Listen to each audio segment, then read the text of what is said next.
Maybe the Sheepsquatch is more of a minotaur. Welcome to Dark Vandalia. I'm Sean. Today we discuss one of the many cryptids of West Virginia.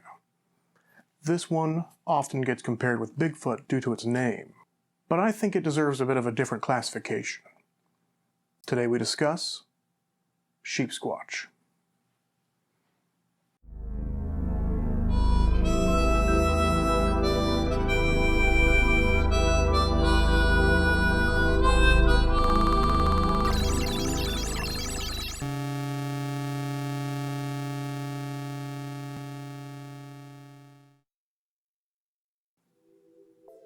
We begin near Point Pleasant, West Virginia.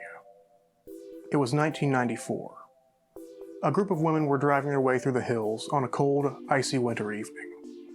As they came around one of the bends, they had to rush to a stop, because what they saw in front of them was a large, white, bipedal creature. It stood there, cowering before the lights, frozen, shielding its eyes. Before the woman could react, the creature bolted up the hill. This would go on to become the first official sighting of the Sheepsquatch. Just a few months later, a Navy veteran was out hiking through the forest, still in the Point Pleasant area. As he was hiking along, he came down across a creek or a stream. He paused to rest there for a little while, and while he was doing so, he noticed a movement coming from a little ways upstream. And shortly thereafter, a creature emerged from the brush line, walking on two legs. It walked up to the creek bed and knelt down on all fours and began to drink. From his unseen vantage point, the Navy veteran was able to watch the creature for several minutes, until it had quenched its thirst and returned back to the brush line. With this second sighting, the legend of the Sheepsquatch was truly beginning to take form.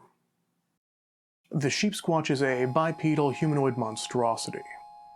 It stands between 6 and 9 feet tall. It is mostly covered in fur, a white or light gray.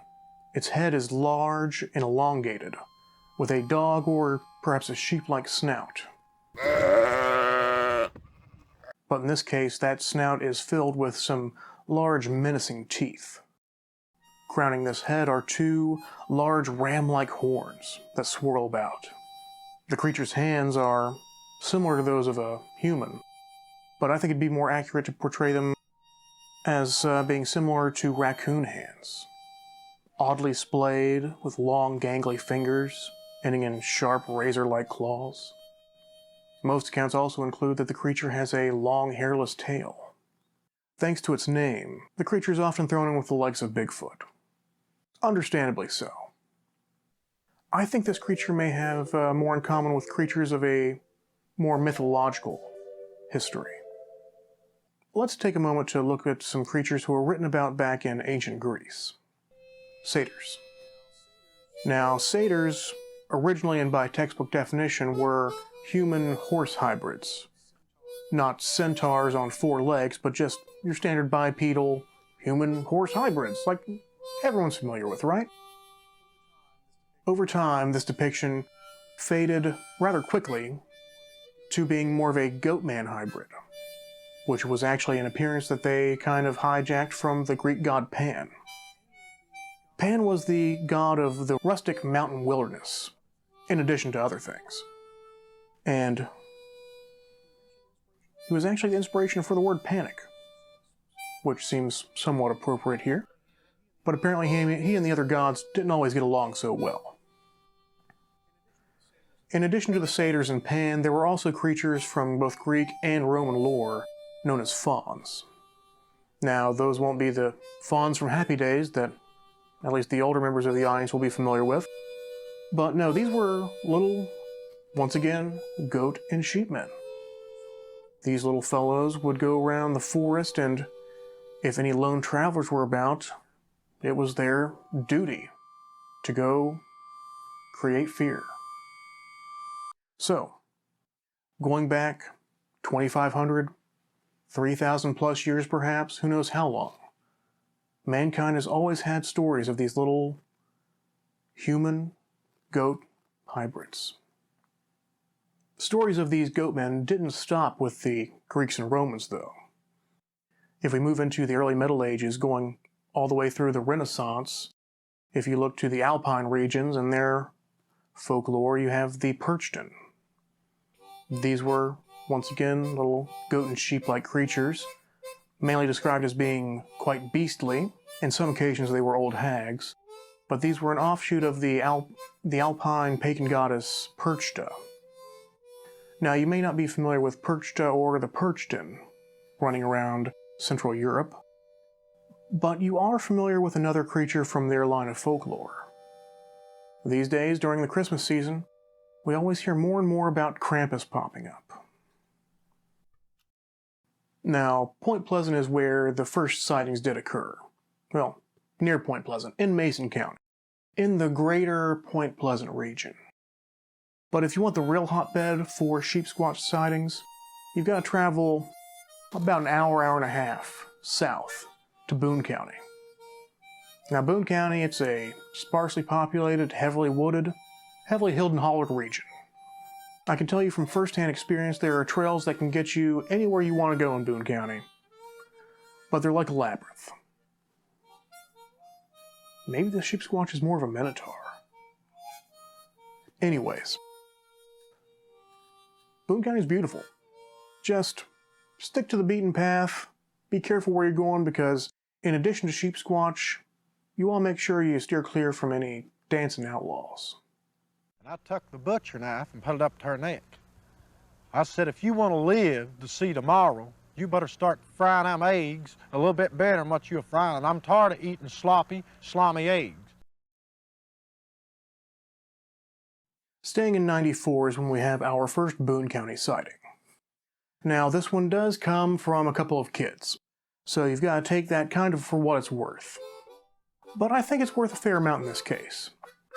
You see, kids will make things up, especially if they hear stories, but tales of the Sheepsquatch from up in Point Pleasant hadn't exactly made the national rounds, or even the local rounds, really.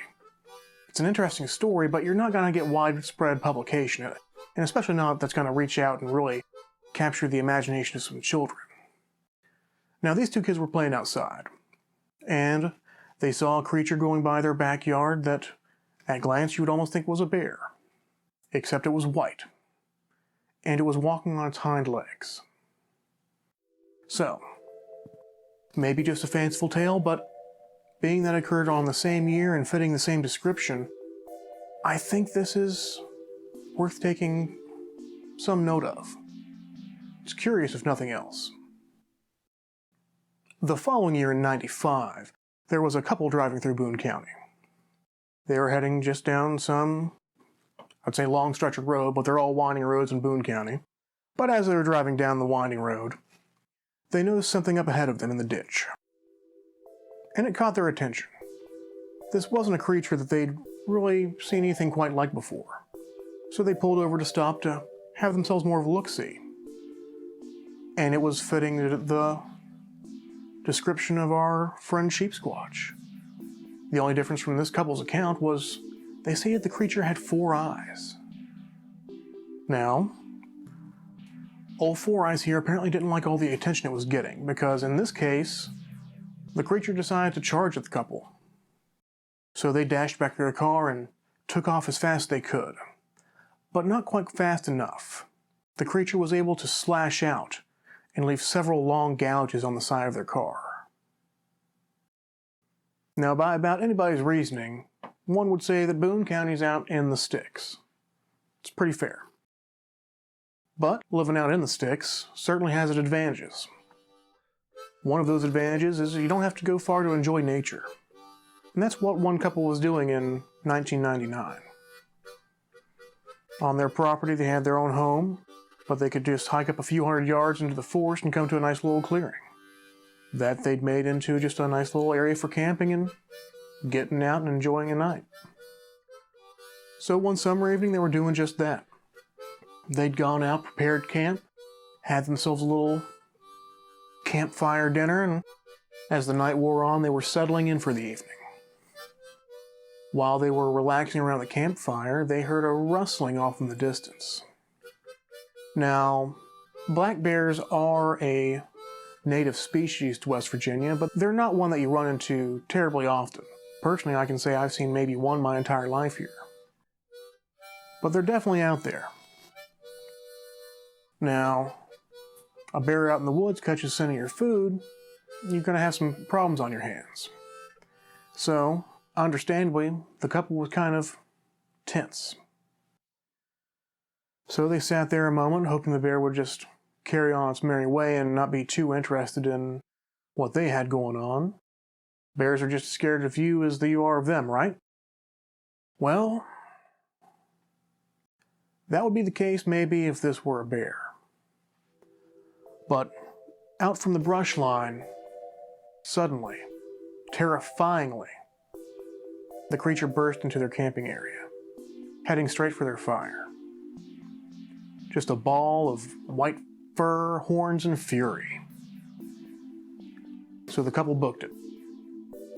Sprinted hundreds of yards all the way back home, not daring to look back. Can't say I blame them.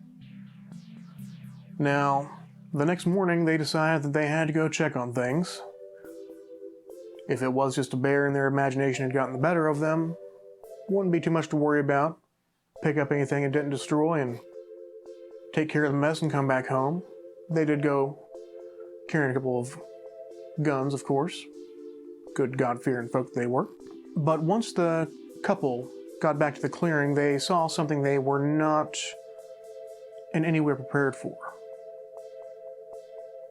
They expected some minor destruction of their belongings, but the entire clearing, all the dirt had been torn up. Tilled. As if it had been tilled for gardening. No normal creature does anything like this. The term Sheepsquatch may evoke certain imagery just by hearing the name, but this creature is not unique, at least not in terms of American folklore creatures. Let's take a look at a few others. The Maryland Goatman.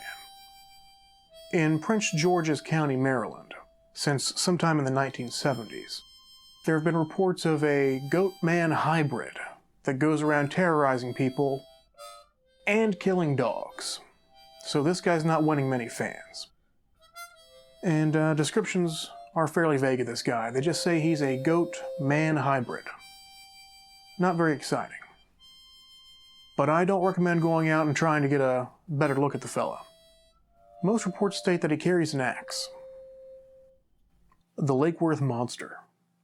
In 1969, there were a series of incidents that occurred in Lake Worth, Texas. They were all chalked up to the Lake Worth Monster. Now, the Lake Worth Monster is a bit of an odd one because not only is he half man, half sheep, he's also half fish. That's too many halves, but this little guy, he's mainly good at scaring people. One time he did chuck a tire at a group. It's a little terrifying, but you know what? We do have a photo. And how can you be mad at that fuzzy little guy?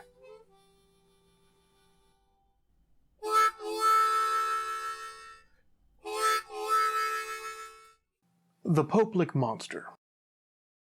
Now, the Pope Lick Monster is a goat man who lives at the Pope Lick train trestle that's near Louisville, Kentucky. I include this guy on the list because he is technically a goat man, but don't go looking for him. Go look for the Maryland goat man, even if he has an axe. Go swimming, looking for the Lake Worth Monster. Come to West Virginia all day. Come here, search all around. Plenty of Sheepsquatch to go around. Don't go to Pope Lick. It's a train trestle, 750 feet across, almost 100 feet high, and the Goatman sightings are the result of people dying on the train tracks. Because supposedly you can summon the Goatman if you cross the train tracks. It's 750 feet long. If you get halfway across that bridge and a train's coming, you're just another victim of the Goatman, and you never get to see him. Don't play on train tracks. Don't worry about the Pope Lick Monster. I bring him up just so, in case you come across him in searching for goat men, that you know to not look for him. Don't bother. Louisville, Kentucky's fairly close to West Virginia. Come on over. Find Sheepsquatch instead. Now back to the Sheepsquatch. Our most recent sighting occurred in 2015. This was over in Folks Run, Virginia, which is east of West Virginia, but only by about 10 minutes, depending on which way you're coming from. In Folks Run, there's an area known as Brock's Gap. In Brock's Gap, there's a campground. And one summer evening, 6 campers decide to set up a little post down there. Now, by the campground runs the North Fork Shenandoah River. And as the evening went on, and towards midnight, one of the campers decided to go hang out down by the river. Just enjoy the evening sky, a little nice breeze, I'm sure. While I was sitting there, he noticed something up on the hillside across the river. Something unnatural.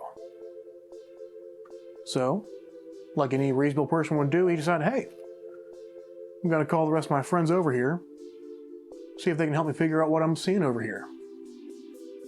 Well, he got the attention of his friends. But he also got the attention of the creature on the hill. So, as quick as it could, the creature began racing down. Got all the way down to the water's edge and started looking and sniffing around for some place to cross. Unfortunately, the North Fork Shenandoah River is not all that deep. Once at the water's edge, the creature began to wade through, much to the shock of the campers. The group raced back, putting some distance between themselves and the beast. As it emerged from the water, the campers noted that, in addition to having the standard traits of our Sheepsquatch, as described previously, it also had a jutting, sharp, angular chest. Kind of like a dog's chest, but a giant dog that was standing upright. Now, as soon as the creature emerged from the water, everything stopped. From the hills, a shrill, howling cry came echoing down. Then, with little more than a whimper, the creature turned around and waded back across the river and begrudgingly went back up the mountain. This was the last reported sighting of the Sheepsquatch. He hasn't been seen or heard from since. So that's where we stand on the Sheepsquatch. He's an interesting case because most of his sightings have occurred in the last 30 years. More of a regional folklore creature, he wasn't too well known until around 2013 when some monster hunting shows began airing episodes involving him on television. It wasn't until, I believe, 2017, 2018, that he really picked up some steam when he was included in the game Fallout 76. Sadly, we don't have much real-world evidence when it comes to Sheepsquatch. All we have are a few reports, and those are pretty vague, and I had no luck finding any original sources for these reports. No photos, no videos, no footprints, no hair. Just a name. But man, it's a good name. So what do you think? Is there a large humanoid cryptid roaming the hills of West Virginia? And if so, is it just a Bigfoot? Some relative of Bigfoot? Or is it a different type of creature entirely? To me, it sounds like something different. But let me know what you think down in the comments. Appalachia is full of tales of worry and wonder, and I'll be bringing you plenty more here soon. If you enjoyed this video, be sure to go check out the video on the Flatwoods Monster. You might want to subscribe while you're at it. So, till next time, I'm Sean, this is Dark Vandalia. I appreciate you.